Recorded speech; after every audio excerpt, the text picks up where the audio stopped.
Good morning বন্ধুরা, কেমন আছো তোমরা? আশা করছি তোমরা সবাই ভালো আছো। আর এটা হচ্ছে সকালবেলার সময়, সকাল 6টা। আর এখন দেখো কি সুন্দর একটা পাখি বাইরে গান করছে। তো আমি ভাবলাম তোমাদের সাথে এটা শেয়ার করি। নেচারের এই ছোট ছোট জিনিসগুলো কত ভালো লাগে শুনতে বা দেখতে, মনটা একদম ভরে যায়। সকালবেলা চারদিকটা কি সুন্দর হয়ে থাকে, ইচ্ছে করে যেন সারা দিনটা যেন এরকমই থাকে। কিন্তু আস্তে আস্তে যখন গরম বাড়ে আর তখন ভালো লাগে না। আজকে হচ্ছে সোমবার, তো সোমবারে তো স্কুল আছে। তো সকালবেলা উঠলাম আর উঠে তো দেখছি ওয়েদারটা ভালো, বেশ চকচকে রোদ উঠেছে। আর আমার ফুলগুলোও বেশ সুন্দর, ওদের একটু বৃষ্টি পাচ্ছে কদিন ধরে, তো একটু ভালোই আছে বলতে পারো। তো সকাল সকাল ছেলেকেও ঘুম থেকে তুলে দিয়েছি আর ঘরটা ঝাড় দিয়ে নিচ্ছি। তো ঘর ঝাড় দিয়ে আমি একেবারে সব কাজ করে নিচে চলে যাব, কেন টিফিনটা রেডি করতে হবে, আজকে স্কুল আছে। তো সময় নষ্ট না করে সব কাজ একদম তাড়াতাড়ি করে নিয়ে আমি চলে যাব নিচে। আর সকালবেলা এই কাজগুলো যতটা করে রাখা যায় ততটাই ভালো, কেন বারবার এই ওপর নিচ করা আমার কাছে সম্ভব হয় না।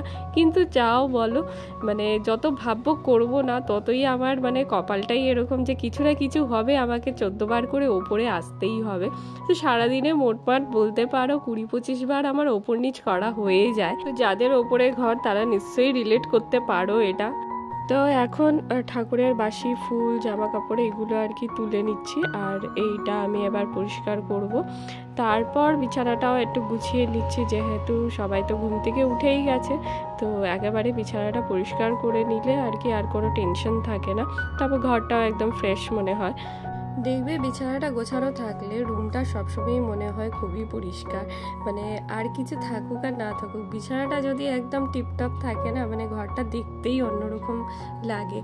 তো এই সমস্ত কাজ করার পর একটানা আমি এই 5 মিনিটের জন্য বসলাম। আর এখন যাব নিচে। নিচে গিয়ে তো সমস্ত কিছু রেডি করতে হবে স্কুলে। তো ভাবলাম একটু জল খেয়ে নিই।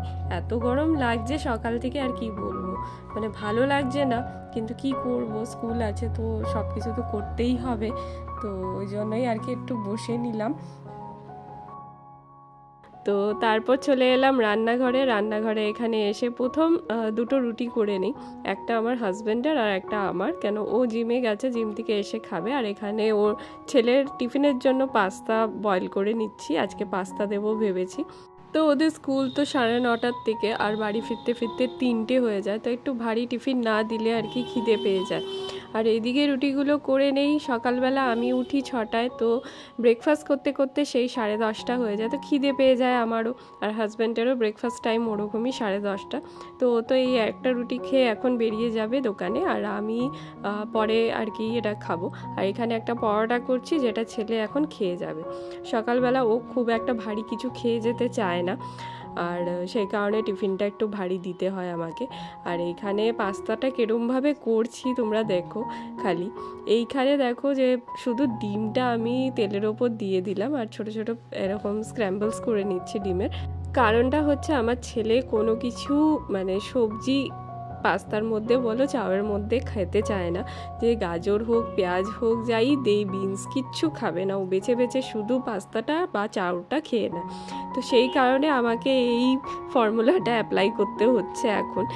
এইদিকে কোনো ভেজিটেবলসই খাবে না, কিন্তু দেখা যায় যে যে জিনিসটা আমি তৈরি করছি তার কিন্তু টেস্টটা কিন্তু দারুণ হতে হবে। সেটা কি করে পসিবল হয় বলো? এত কিছু জিনিস যদি দেই তাহলে না জিনিসটা ভালো হবে। শুধুই যদি পাস্তা দিয়ে করি বা চাউ দিয়ে করি তাহলে জিনিসটা কি করে টেস্টি হবে, এটা কিছুতেই ওকে বোঝানো যায় না। তো যাই হোক, এখন এই জিনিসটা আমি করছি শুধু ডিমের ওপর আর কি একটু সয়া সস দিয়ে, পাস্তাটা দিয়ে ভালো করে নুন দিয়ে আর কি মিক্স করে দিচ্ছি। তো খেতে টেস্টি হয়েছে, যেহেতু এর মধ্যে সস পড়েছে তাই। তো আজকে যেহেতু সোমবার তাই একটু ভারী দিলাম, এবার নেক্সট ডের থেকে অন্য কিছু দেব। আর এইখানে চিয়া সিড ভিজিয়েছি কালকে রাতেই, তো এটা 1 মগ ভেজানো হয়, হাফটা আমার হাজব্যান্ড খেয়ে নেয় আর হাফটা আমার জন্য রেখে দেয়, তো আমি উঠে পরে খাই। এটা খাচ্ছি প্রায় মাসখানিক হয়ে গেল, আর এটা খাওয়ার 2-3 দিনের মধ্যেই আমি রেজাল্ট দেখতে পাচ্ছি, খুবই ভালো। এটা জাস্ট ডাইজেস্টিভ হেলথ না, ওভারঅল তোমার শরীরের পক্ষে খুবই ভালো। তো তো আমি যেহেতু গ্যাস ট্যাসের সমস্যা হয়ে যায় মাঝে মধ্যে, এই গরম পড়েছে তো জলটা ঠিকঠাক প্রপারলি মাঝে মধ্যে খাওয়া হয় না বা কিছু, তো সেই কারণে আর কি আমি খুবই বেনিফিট পাচ্ছি। তো আমাদের যেরকম এখন লাইফস্টাইল, আমাদের কাছে সময় নেই নিজের যত্ন নেওয়া, কিন্তু কিছু গুড হ্যাবিটস যদি আমরা অ্যাড করতে পারি নিজের লাইফে, তাহলে কিন্তু দেখবে সব কিছু আস্তে আস্তে কিন্তু ঠিক হয়ে যায় বা পজিটিভের দিকে এগোয়। আর এদিকে দেখো একটু ছোলা, বাদাম আর এই গ্রিন যে ডালটা হয় সেটা আমি ভিজিয়ে রেখেছি, অনেকে বলে তরকার ডাল, সেটা। তো আজকে ছেলের টেস্ট আছে, তো সেই জন্য একটু বইটাও দেখে নিচ্ছে। Hello guys, welcome back to BR family. তো সকাল সকাল আজকে ব্লগটা স্টার্ট করছি, আর আজকে হচ্ছে সোমবার।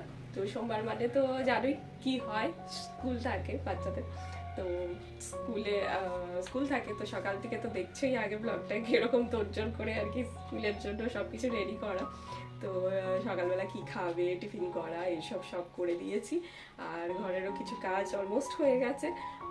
এখন গেছিলাম ওকে স্কুলে ছাড়তে, ওকে আমি স্কুলে ছাড়তে চাই, কারণ সকালবেলা হাজব্যান্ড দোকানের জন্য বেরিয়ে যায় আর টাইম হয় না ওর।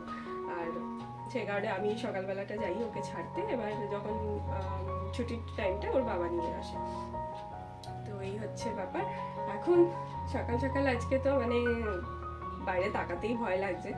সকাল 6টার সময় উঠে যখন আমি আমার রুমের দরজাটা খুলে বাইরে দেখেছি, এত রোদ্দুর, মানে 6টার সময় রোদ্দুর এরকম কড়া, তো পরে কি হবে জানি না। আর ভীষণ গরম লাগছে, একটা মানে মেঘলাও আছে রোদ্দুরও আছে, দুটো মিলিয়ে একটা বিভৎস গরম লাগছে, মানে ঘেমে চান হয়ে যাওয়ার মতন অবস্থা। আর এই গরমের মধ্যে স্কুলটা আর কি ডালায় রেখেছে, মানে কি বলবো, যদি একদম ভোরবেলার দিকে রাখা যায় তাহলে তো একটু ভালো হয়, সুবিধা হয়, বাট কেন কে জানি আফটার সামার ভ্যাকেশন ওদের স্কুল টাইমিংটা চেঞ্জ হয়ে গেল। তো সামার ভ্যাকেশনের আগে অবধি কিন্তু সকাল 7টার সময় স্কুল ছিল, সেটা ভালো ছিল। হ্যাঁ, একটু অসুবিধা হতো ভোরবেলা উঠে রেডি করা, বাট তাও গরমটা তো অত ফেস করতে হতো না, 11টার মধ্যে বাড়ি ঢুকে যেত। বাট এখন কি বলবো, এখন এই গরমের মধ্যে ওরা সেই বাড়ি ঢুকতে ঢুকতে 3টে বেজেই যায়। তো যাই হোক, কিছু করার নেই, চলতে তো হবে। আর সকাল দিকে একটু কাজ আমার হয়ে গেছে অলমোস্ট, আর কিছুটা রয়েছে, রুমের একটু রয়েছে। তারপর চলে যাব সোজা নিচে গিয়ে ব্রেকফাস্ট করব, তারপর লাঞ্চের প্রিপারেশন করব। আজকে দেখা যাক কি হয়, কি রান্না করব, কেন কালকে তো চিকেন হয়েছিল, তো কালকে ব্লগটা দেওয়া হয়নি, কেন কালকে একটু ব্যস্তই ছিলাম বলতে পারো, তো সেই কারণে ব্লগটা আর কি শ্যুট করতে পারিনি। কিছুটা করেছিলাম, বাট সেরকম হয়নি বলেই আমি আর দিচ্ছি না। যাই হোক, আজকের থেকে স্টার্ট করলাম, আর এখন ঝটপট যাই নিচে গিয়ে ঝটপট কাজে লেগে পড়ি, নাহলে দেরি হয়ে যাবে। আর এইদিকে নিচে এসে ব্রেকফাস্টটা করে নিলাম, রুটি আর ঘুগনি।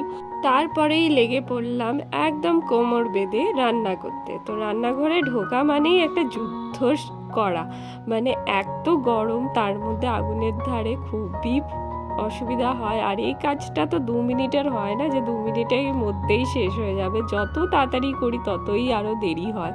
আর এইদিকে আজকে করছিলাম পটল বাটা। তো পটলগুলোকে আগে কেটে নিলাম। পটল বাটা আমাদের বাড়িতে খুবই কমই খাওয়া হয়, এটা শুরুই করেছিলাম আমি, তো সেই কারণে আর কি মারা আগে খেত না আর জানতোই না, তো সেই কারণে আর কি আমি আসার পর এটা শুরু করেছিলাম। আমি ইউটিউব থেকেই দেখেছিলাম, তো একবার ট্রাই করলাম, তো বেশ ভালো লেগেছিলো। তো পটলগুলোকে আগে এইভাবে ছাড়িয়ে নিলাম, মানে খোসাটা সম্পূর্ণ ছাড়াইনি, হালকা ছাড়িয়েছি, আর তারপর এরকম কেটে দিলাম আর জলে ভিজিয়ে রাখলাম কিছুক্ষণ। তো এর সাথে রসুন দেয়, তো রসুনটাও আমি কিছুক্ষণ জলে ভিজিয়ে রাখলাম যাতে ছাড়ানোর সময় ইজি হবে। কিছুক্ষণ জলে থাকার পর তুলে নিলাম, আর এখানে কিছু লঙ্কা, রসুন আর কিছু কালো জিরে দিয়ে এটা ভালো করে এবার মিক্স করে নেব। তো মিক্সি জারে আমি এটা নিয়েছি।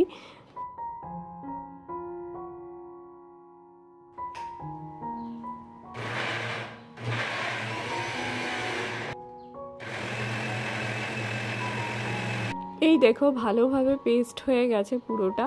আর এখানে সর্ষের তেলের মধ্যে 2টো তেজপাতা দিয়ে দিলাম, আর এবার হালকা হালকা করে এই পেস্টটাকে ছাড়বো। আর কিছুক্ষণ পর নেড়ে চেড়ে আর কি এটাকে একটু ড্রাই করার চেষ্টা করব। এর মধ্যে যে জলটা দিয়েছিলাম সেই জলটা পুরো ড্রাই হয়ে যাবে, আর এই জিনিসটা একটু শুকনো শুকনো টাইপের থাকে। তো অনেকেই তো অনেক রকমের বাটা খায়, তো নিশ্চয়ই জানো তোমরা, নতুন কিছুই না এটা। আর সেরকম খুব বড় আহামরি রেসিপিও না, তো আমার তো এটা খেতে দারুণ লাগে, আর যারা ঝাল খেতে ভালোবাসে তাদের জন্য তো এটা অমৃত। তো বেশ আমার তো এটা খুবই ভালো লাগে। আর এই হয়ে গেল রেডি। তো দেখো কতটা নিয়েছিলাম আর কইটুকুনি হয়ে গেল। তো মানে সবসময়ই তাই হয়, মানে কম পড়ে যায় এরকম মনে হয় যতই বেশি করি না কেন। তো এটা ভাত দিয়ে খেতে কিন্তু দারুণ লাগে। এই রেসিপিটা তোমরাও ট্রাই করে দেখতে পারো, খুবই সহজ আর খুবই টেস্টফুল একটা রেসিপি। আর এইদিকে ডাল সেদ্ধ হতে বসিয়ে দিয়েছিলাম, হয়ে গেছে। ডালটা করে এবার আলু ভাজা করে নিয়েছি, একদম কুচি কুচি আলু ভাজা কেটেছে মা, কি সুন্দর। আর এটা খেতে কিন্তু দারুণ লাগে আমার। আর এইদিকে বেসিনটা একদম ঘষে মেজে নিয়েছি, পরিষ্কার করে নিয়েছি। রান্নাঘরটাও অলমোস্ট আমার পরিষ্কার হয়ে গেছে, খালি উনুনে দুটো জিনিস এখনও চাপানো রয়েছে, তো সেইটা হয়ে গেলে আমি গ্যাসটাও মুছে নেব। আর এই দিকে সেই জন্য ন্যাকড়াটা রেখে দিয়েছি যে গ্যাসটা মুছতে হবে। আর ফ্লোরটাও একদম ক্লিন করে নিয়েছি। আর এখানে আমি নিয়েছি একটু আবার স্কিন কেয়ার করার জন্য একটু বেসন আর চালের গুঁড়ো আর একটু চিমটি হলুদ, এই তিনটে মিক্স করে আমি জলের সাথে মিক্স করে এটা আর কি মুখে একটু মেখে ওই 10 মিনিট মতন রেখে দিই। চান করার আগে করি আর একেবারে চান করার সময় তুলে নিই, যা স্কিনটা খুব ভালো থাকে, গ্লোয়িং থাকে। আর সাথে যাদের অয়েলি স্কিন তাদের জন্য তো এটা মানে খুবই ভালো। আর মানে আমি যে ফেস ওয়াশটা ইউজ করছি সেটা আমি বেলায় একবার করি আর এটা একবার করি, তো আমার দুবেলাই আর কি ফেসটা এইভাবেই ওয়াশ হয়। চান করে উপরে চলে এলাম, আর এসেই আমি ভয় পেয়ে গেছি। আমার বারান্দায় এটা কি, এখানে হচ্ছে তেজপাতা গাছ যেটা ছিল নিচে সেটা কাটা হয়েছে, ওখানে বলতা বাসা বানিয়েছিল, তো সেটা কেটে বাবা এখানে আর কি ঝুলিয়ে রেখেছে শুকোনোর জন্য, কেন এই দিকটা পুরো রোদ্দুর আসে। কিন্তু এইখানে একটা গড়বড় হয়ে গেছে, এইটা পুরো আমার জানলার অপোজিটে রাখা হয়েছে, তো যাই একটু আর কি হাওয়া আসে সেটাও ব্লকড হয়ে গেল। আর এইখানে আজকে একটা অর্ডার এসছে আমার, এটা হচ্ছে একটা ভেজিটেবল চপার, যেটা আমি ফ্লিপকার্ট থেকে অর্ডার করেছিলাম। অনেক দিন ধরে ভাবছি নেব বাট তারপর ভাবছি কেমন হবে কি না, ভালো থাকবে কি না, তো সেই কারণে আর কি একটু ওয়েট করছিলাম।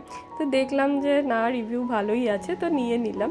বেশ ভালো একটা জিনিস, এটা আমি তার পরের দিন ইউজ করছি, তাই আজকে বলতে পারছি যে এটা খুবই ভালো।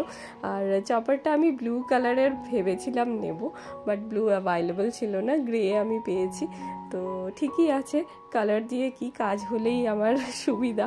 আর আমি না সবসময় এই পেঁয়াজ কুচোতে গিয়ে না আমার হাতের নখগুলো আর কি কেটে ফেলি, তো আমার খুবই বিরক্ত লাগে, এত কষ্ট করে নখগুলো বড় করছি আর তারপরে এই সবজি কাটতে গিয়ে নখগুলো কেটে যায়, তো খুব রাগ ওঠে। তো এইটা বেশি কিছু তো চপ করা যাবে না, কিন্তু ছোট ছোট জিনিসগুলো একদম চপ করতে ভালো হয়। আর এটা এরকম টানলে আর কি কাজটা হয়, কিন্তু টানলে ঘোরে, বাট জিনিসটা আবার মানে ছাড়লে তখন ঘুরছে না। তো আমি ওটাই ভাবছি এটা কি ফল্ট না এটা এরকমই, সেটাই বুঝতে পারছিলাম না। তারপর দেখলাম না এটা এরকমই। আর জিনিসটা নিয়ে মানে সবাই এক্সাইটেড, মানে কতক্ষণে আমরা চপ করব এটাই ভেবে যাচ্ছি। আমার ছেলের জন্য তো এটা একটা গ্যাজেট মতন মানে ও ফিল করছে যে এটা কোনো রকমের গ্যাজেট। আর আমরা হাউসওয়াইফদের দেখবে নিজেদের জিনিস থেকে রান্নাঘরের কোনো জিনিস কিনলে আমরা বেশি এক্সাইটেড থাকি, আর একটা মানে আলাদাই এটা একটা খুশি হয় যে না নিজের রান্নাঘরের জন্য কিনেছি বলে, আর এটা ইউজ করব, কবে ইউজ করব, এটা দিয়ে কবে রান্না করব, এই একটা ফিলিং থাকে। তো আমারও তাই হচ্ছিল, তাই পরের দিন সকালেই এটাকে ইউজ করব বলে ভেবে রেখেছি। তো চলো বন্ধুরা, আজকের ব্লগটা এইটুকুনি, আশা করছি তোমাদের ভালো লাগলো। আর যদি ভালো লেগে থাকে প্লিজ চ্যানেলটাকে সাবস্ক্রাইব করো আর লাইক করো আর কমেন্ট করো।